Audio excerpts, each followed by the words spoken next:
Salam pengamanan. Saya adalah Dodi Hidayat, Manajer Divisi Pembinaan PT Nusantara Satria Agung.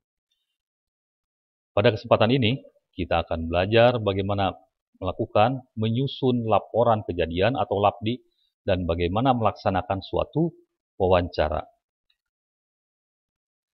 Untuk langkah awal dalam menindaklanjuti suatu kejadian, seorang anggota Satpam harus bisa melaporkan suatu kejadian sebagai dasar bagi supervisor atau penanggung jawab keamanan untuk melakukan tindakan dengan segera. Laporan ini bisa sebagai laporan lisan, sebagai laporan awal, ataupun bagaimana menyusun suatu bentuk laporan kejadian. Laporan kejadian atau LAPDI merupakan laporan dalam bentuk tulisan yang resmi. LAPDI dibuat dan ditandatangani langsung oleh pelapor. Pelapor bisa anggota Satpam atau orang lain. Fungsinya dari LAPDI ini adalah sebagai dasar atasan kita untuk melakukan suatu tindakan atau suatu kebijakan.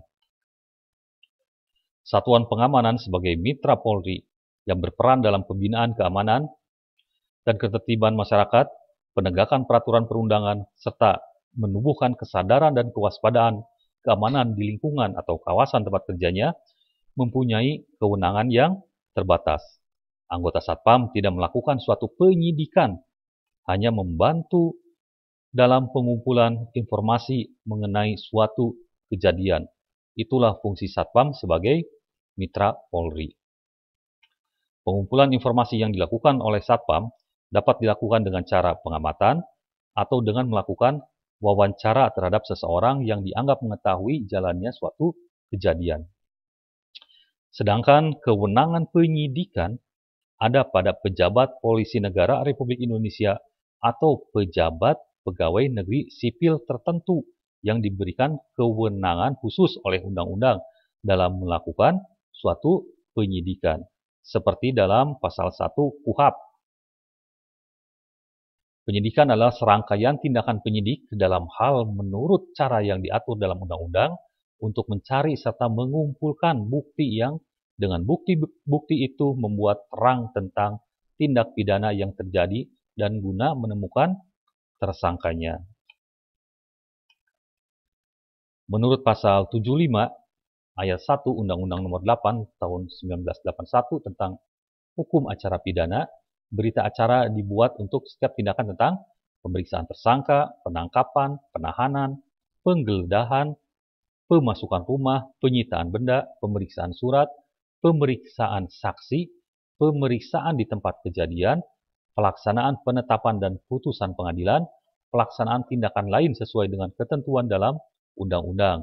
Jadi kita garis bawahi bahwa pemeriksaan tersangka, pemeriksaan di tempat kejadian, pelaksanaan penetapan dan putusan pengadilan itu adalah kewenangan dari Kepolisian Republik Indonesia. Apa yang bisa dilakukan oleh anggota Satpam? Anggota Satpam bisa membuat suatu laporan.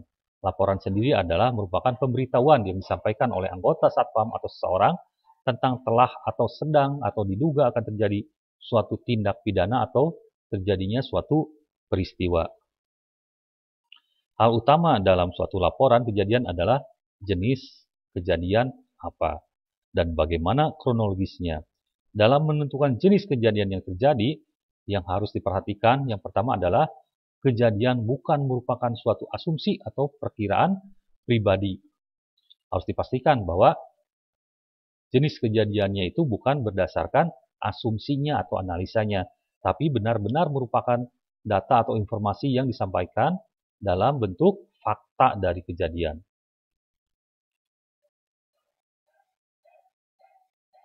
Apa yang harus diperhatikan dalam pembuatan kronologi singkat kejadian menggunakan pedomannya sebagai berikut.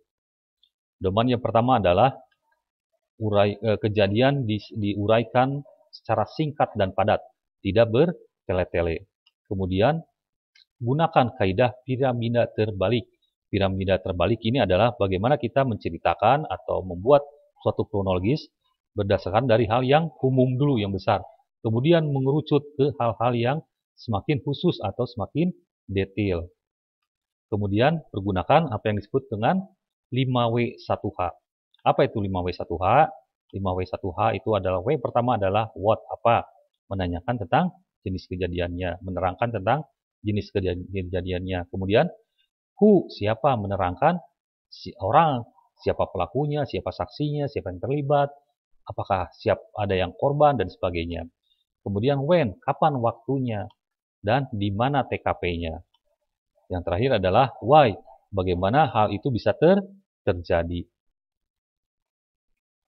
Lapdi ditutup dengan dan ditandatangani oleh pelapor sebagai bentuk penanggung jawaban.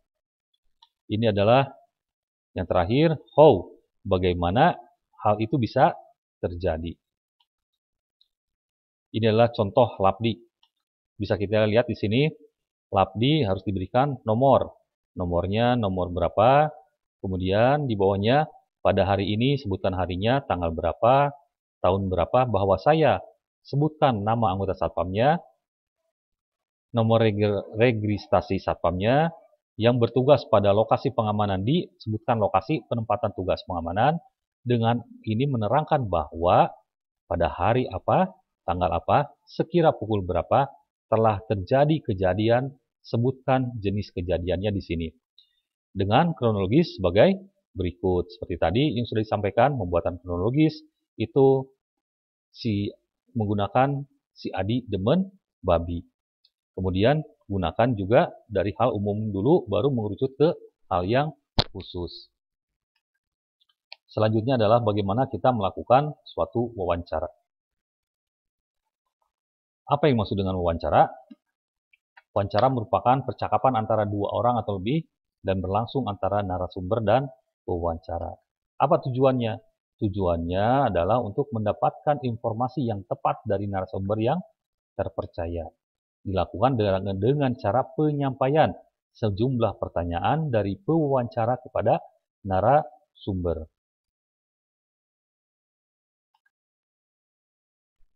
Pada wawancara, untuk mewawancarai seorang itu dibutuhkan suatu keterampilan bertanya. Keterampilan bertanya sendiri adalah suatu keterampilan yang dimiliki seseorang untuk meminta keterangan atau penjelasan kepada orang lain untuk mendapatkan informasi tentang apa yang belum dimengerti. Ketentuannya dalam bertanya itu ada 6. Yang pertama adalah konsentrasi. Pada saat melaksanakan wawancara, si penanya harus berkonsentrasi. Kemudian si penanya harus menguasai materi. Apa yang akan ditanyanya, apa masalah apa yang dihadapinya, pewawancara harus kuasai dulu. Kemudian selanjutnya adalah bagaimana menyusun daftar pertanyaan. Usahakan untuk menyusun daftar pertanyaan sehingga pertanyaan itu terstruktur. Kemudian dalam bertanya, pergunakan artikulasi dan intonasi suara yang jelas. Selanjutnya, bagaimana si penanya menggunakan bahasa yang mudah dimengerti oleh orang yang ditanyai. Kemudian ciptakan suasana yang baik. Suasana yang baik ini akan mendukung sehingga tidak ada dampak secara psikologis terhadap orang yang ditanya. Intinya, orang yang ditanya tidak merasa tertekan. Agar dapat bertanya dengan baik, kita harus mengetahui tujuan bertanya dengan memahami jenis-jenis kalimat tanya. Jenis kalimat tanya diantaranya adalah kalimat tanya klarifikasi dan konfirmasi. Klarifikasi dan konfirmasi ini adalah kalimat tanya untuk meyakinkan, untuk penegasan, dan mengukuhkan sesuatu yang terjadi. Contohnya adalah misalnya, apakah Bapak atau apakah saudara kenal dengan saudara A misalnya. Kemudian contoh kalimat tanya retoris. Kalimat tanya retoris ini adalah kalimat tanya yang tidak membutuhkan jawaban atau tanggapan langsung, biasanya dilakukan dalam pidato, dalam orasi atau khotbah. Contohnya misalnya, bukankah semua manusia itu adalah tempatnya salah? Misalnya seperti itu. Itu kan tidak perlu dijawab. Kemudian selanjutnya adalah kalimat tanya tersamar. Kalimat tanya tersamar adalah kalimat tanya yang mengacu pada berbagai maksud yang tersembunyi. Contohnya misalnya, bukankah kita semua tahu siapa pelakunya? Seperti itu. Kemudian kalimat tanya biasa. Kalimat tanya biasa ini untuk menggali informasi. Biasanya menggunakan 5W1H atau juga dengan si Adi demen babi. Apa itu si Adi demen babi? Si-nya itu siapa? Si-nya ini adalah bertanya orangnya, bertanya korbannya, bertanya pelakunya. Kemudian A, apa kejadian, apa yang terjadi. Di mana menanyakan waktu, menanyakan tempat. Kemudian dengan apa, dengan alat apa, dengan cara apa, atau dengan siapa. Kemudian mengapa.